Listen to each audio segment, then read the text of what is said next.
The 7th-seeded Connecticut Sun were already facing an uphill battle in taking on league MVP A'ja Wilson and her top-ranked Las Vegas Aces in the semifinals of the 2020 WNBA playoffs. But without Alyssa Thomas, it may have been too much for Curt Miller's squad to overcome. After the 6'2" forward suffered a gruesome right shoulder dislocation mere minutes into Tuesday's game, Connecticut was confronted with the very real possibility of facing the Aces juggernaut for Game 3 of their best-of-5 series without one of its foremost stars on the floor. Alyssa Thomas exits Tuesday's playoff game during the first quarter after dislocating her right shoulder. DeFelice-USA TODAY SportsBut Thomas, who has played a good portion of her career with a partially torn labrum in each shoulder, was having none of that. "They pretty much left the decision to play or sit, up to me depending on how I was feeling," Thomas said during her post-game media availability.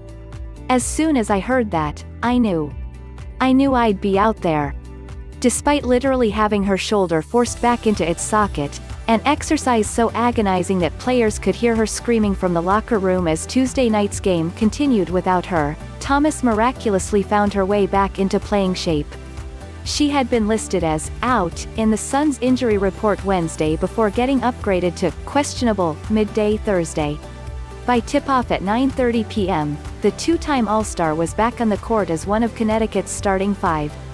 And Thomas didn't just play, she engaged in a grueling physical battle in the paint against Wilson and WNBA Sixth Woman of the Year Dearica Hamby for a full 39 minutes.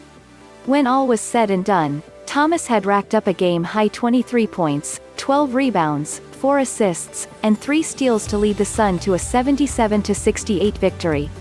"I thought that there would be maybe some plays that the physicality that you're used to from her, the tenacity that you're used to, we might get a bit of a shell of that," Miller said.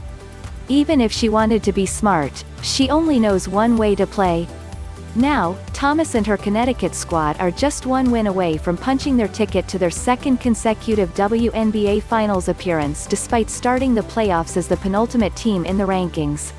Should the Sun take down Las Vegas in Sunday's matchup, they'll play either the Seattle Storm or the Minnesota Lynx for this year's title. Alyssa Thomas defends WNBA MVP A'ja Wilson Thursday after dislocating her shoulder 2 days prior. Mary Holt-USA TODAY SportsAnd though Thomas will almost certainly be even more banged up and bruised should Connecticut reach that point, there's little doubt she'll persevere through the pain to help the Sun bring home their first chip in franchise history. "She's just a warrior. There's nothing else you can say," Miller said. "She just is as competitive a person as I've ever been around."